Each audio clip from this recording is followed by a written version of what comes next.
Hey folks, so Sanjeev here, and today I'm going to be reviewing the Hovercam Solo 8 document camera. This is one of the cameras on my journey to find a pretty reasonable document camera that I can use in my style of teaching. To give you a bit of a background, I've been looking for a document camera that can that can actually fulfill a scenario that I have, which is normally not the scenario that most document cameras actually try to fulfill. So in my particular case, I needed to essentially overhead scan a 3D model. Most of the reviews that I had seen on YouTube and elsewhere, they were by instructors who were essentially taking a flat sheet of paper, and they were just projecting that onto the skits and annotating it. That's not my scenario. I'm a robotics instructor, and what I need is the ability to take a 3D model and transform it this way, turn it this way, and so on, so that I can show the kids what the model looks like from different angles. Sometimes I'm helping them build it, so they need to be seeing each step very clearly, and I need to have the part that I need to focus clearly in focus. So before this, I tried the IP Evo Ziggy HD camera, and before that I tried the Elmo TT12 document camera, which is also a pretty good document camera. I should say it was state of the art a few years back. So this is my journey, and I have finally ended with the Hovercam Solo 8. It's a pretty good document camera. I can tell that say that much upfront. But now let's take a look at what the document camera actually offers when you look at it in light of 3D models. Okay, so here is the document camera. You can see it works at I believe they say 60 frames per second it can do at 1080p.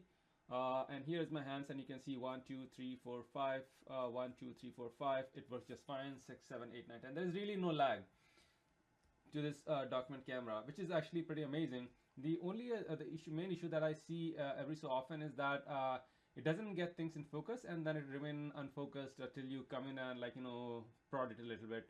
So if I put my hand there and take it out, there it starts focusing again. So that's one of the issues that I have seen, and also another issue that I have seen in the model that I originally purchased was that in the previous version of firmware, it used to have a square that denoted where exactly the focus was being, so you could put the model there. But that focus indicator was really distracting. The good thing was, as soon as I contacted the Hovercam customer support, they sent me a brand new camera with the focus indicator removed, which essentially they mentioned that in the later firmware it has been removed, and I just had an older version, so they switched that out for me. That was really mighty nice of them, and I cannot say enough good thing about the Hovercam support.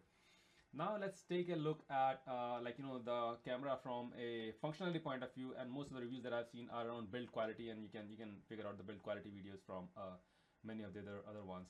It's built pretty well. The base is fairly heavy. It's very stable. Very well articulated. Okay, so now let's look at the quality of the camera in terms of optics. So what is not pretty obvious is that this thing actually at the top has two selectors. I believe it has two lenses, or I don't really know what is there. Is it just a lens, or is it actually some electronics also? You can switch from one mode to second, and it says A3 and A4, I believe. Right now it's on A3, and this is natural. This is how my hand really is. Right now I'm moving my hand back, and then I'm moving my hands forward. This works really great because what I see is what the kids will be seeing, and so overall this works out great. The problem is, as soon as you switch over to the A3 model, the entire viewport changes. Now when I'm moving my hand forward and backward, this thing is going sideways, and that's kind of confusing.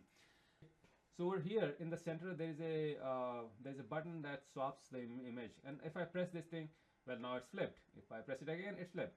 So essentially it just keeps doing this flippity dance between the two modes, which I don't understand why they simply cannot make this go all four ways, as in keep tilting it like clockwise, just like any other image manipulation program out there, right? Instead it just flips like forward and then backward and then forward and then backward. Just doesn't make any sense.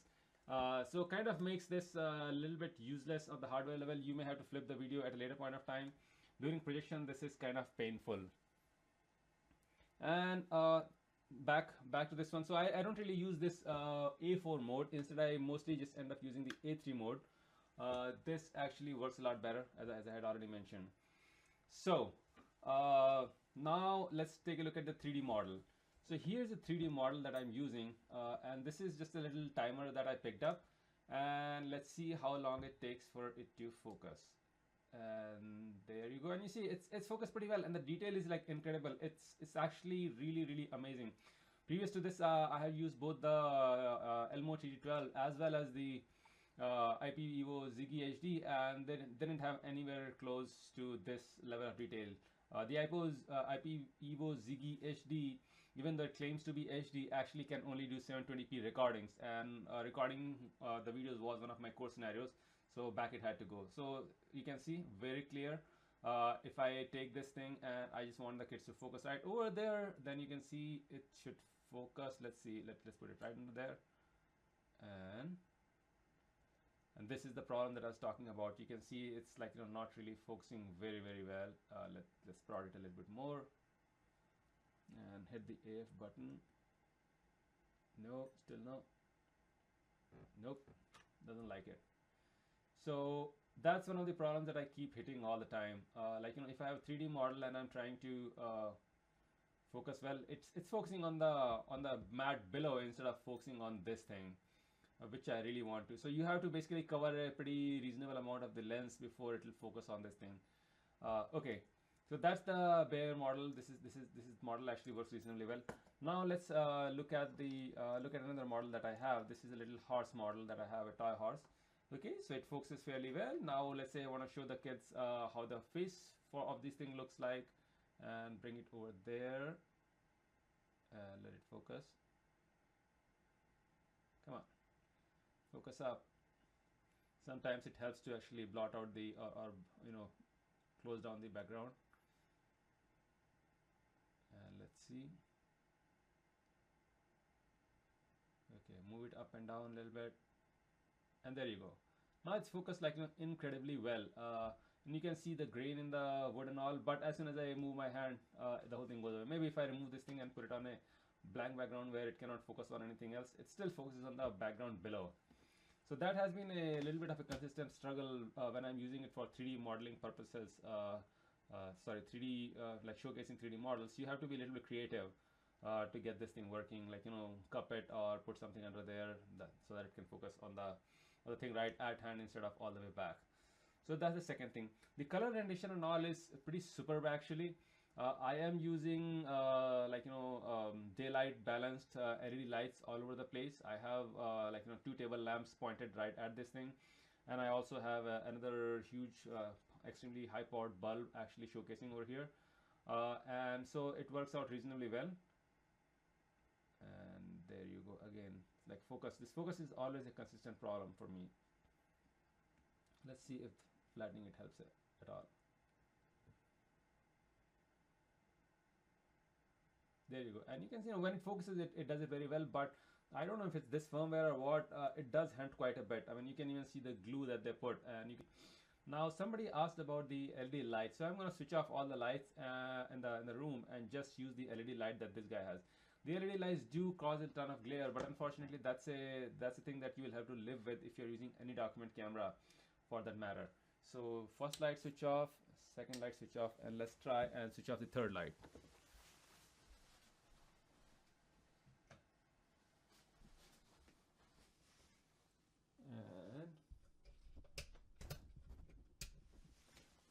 Okay, so now all the lights are switched off and the new room is like near dark pitch.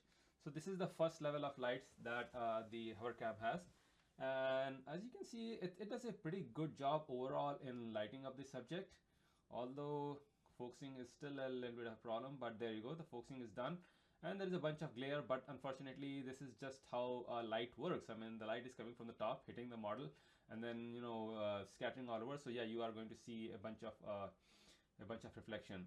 This is partial lighting of the model, and there is one more light at the top that's right next to the camera lens, and once you switch it on, still works fairly well as soon as it's done focusing. There you go. So overall the model, the Hovercam works pretty well for 3D models, and I'm quite happy with it. There is the autofocus and the autofocus lock. As you know, right now, if this is where I wanted to show, I could go and press the autofocus lock button, and let me focus it once, and now I can move around wherever I want to go, and it's not gonna hunt and peck because I already put it in the focus in where I wanted it. So So you see, I can put it here. Still, it's not changing the focus over here. So once you've got it, like in approximately the correct position, you can do that. The other thing is how high is the the lens from the mat, so that you can understand how much of a height you can totally how much of a height truly you can use. So I'm gonna this mat actually has markings on it, and essentially I'm gonna make it vertical and see how high the lens truly is. So here we go, and I would say that's probably around 27-28 centimeters realistically. Maybe it's a little bit more, but 27 centimeters is what you can reasonably expect in terms of the model height that you can put in. So I'm going to switch the lights back on. There you go.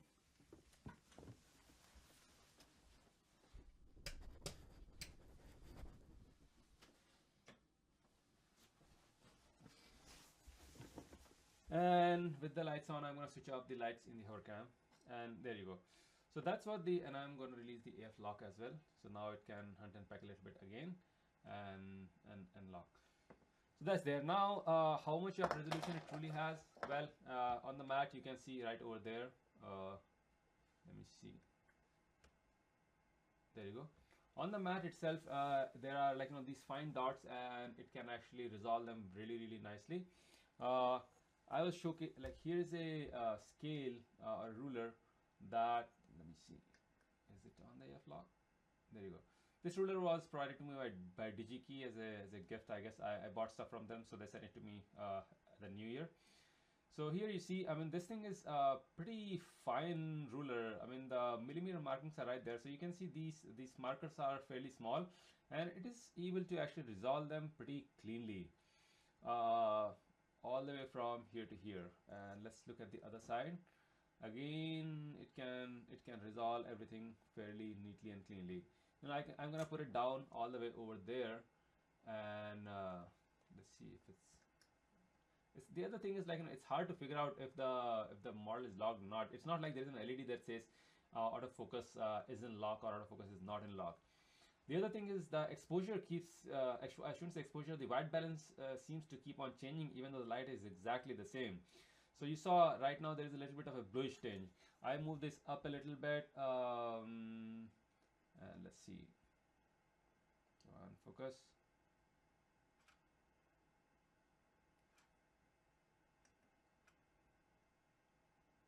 And there you go. It focuses pretty cleanly. And when we move it over there, the light seems fine. This color looks different, and now this color looks different. So I mean, essentially the white balance keeps on changing. If the camera is in the auto white balance mode, then it just keeps on inferring, and it's just kind of silly. I can go in the software and make it so that it's fixed on one single white balance, but it's a pain to actually do that again and again. Here is a book, and the document camera being used in the way that these guys actually decided. And you can see again the hunting and focusing of this thing is again a problem. Move it a little bit. Okay, come on, focus. Okay, now it's in focus. So over there's a page, very clean, very clean image over here. I'm gonna move this. Let's say if I want to showcase this illustration to kids, there you go, very nice. You can even see the little tiny the tiny little printing artifacts that there are, like this grid over here. You can see the grid, like this black and white grid inside the filled in area. So that way it works really great. And this is not even yet at the full zoom level, right? I mean, there are buttons at on top of the Hovercam, and if I press once, it's zoomed in, another time, and it's zoomed in, another time, another one, another, and that's about all it will zoom. But you can see the quality of the document actually remains same. So maybe for document it works really great. Let's see if zoomed in it works any better on the 3D models. So back to our little horse over here. So focus, and it zoomed in pretty well. I mean, and again you can see the grain, you can even see the fur over here, right? And again it lost the focus. which way. This is where the focus in should really be. I mean, right now I'm right, almost right under the lens. You know, the lens is right over there, and so it's kind of not so clean as to where exactly should I place the mat. No, sorry, the models. So back to the little horsey, it focuses, it showcases, and this is the max resolution. And if I start zooming out there once, twice, thrice, 4 times, 5, and this part I just don't understand. Like, it's right on the ground, nothing is in focus right now. Come on, focus. There you go. Now it's in focus. So you have to keep up with it. I guess a little bit painful, but let's see. And that's my review. I mean, I think overall, for the money, it's an amazing document camera. It works really well. It works full. I guess you can do a 1080p recording with 30 frames per second, and it has amazing color. Amazing color reproducibility. It has amazing detail on pretty much anything that you can project under it. Reasonable enough height, so about 27 centimeters, which most of my Lego models will fit. It has LEDs that produce a very nice white light, although a little bit harsh. Unfortunately, that's just how all document cameras will be. I don't think anyone can really solve that problem. So good color rendition under those lights, plenty enough light even in a pitch dark room, and yeah, good base, amazing build. I just wish the a newer firmware update takes care of the focusing, so that it doesn't hunt and peck so much. Again, you can see even while I'm speaking, the hunting and pecking actually went through, and again this thing is out of focus. So essentially, a lot of put things in focus, and then there you go. So this is what I was saying. Actually, right now the model is right under the camera lens, so it occupies almost like a bottom, the bottom third portion of the camera view, and the top portion is actually not there. And this is the mode that I want to use, which is the A4 mode. So a little bit painful. Anyway, overall, right now I'm not sure there are that many models. At least I couldn't get an Elmo to test, because I'm spending my own money to try and purchase a camera. So anyway, that's what it is. Hope this helps.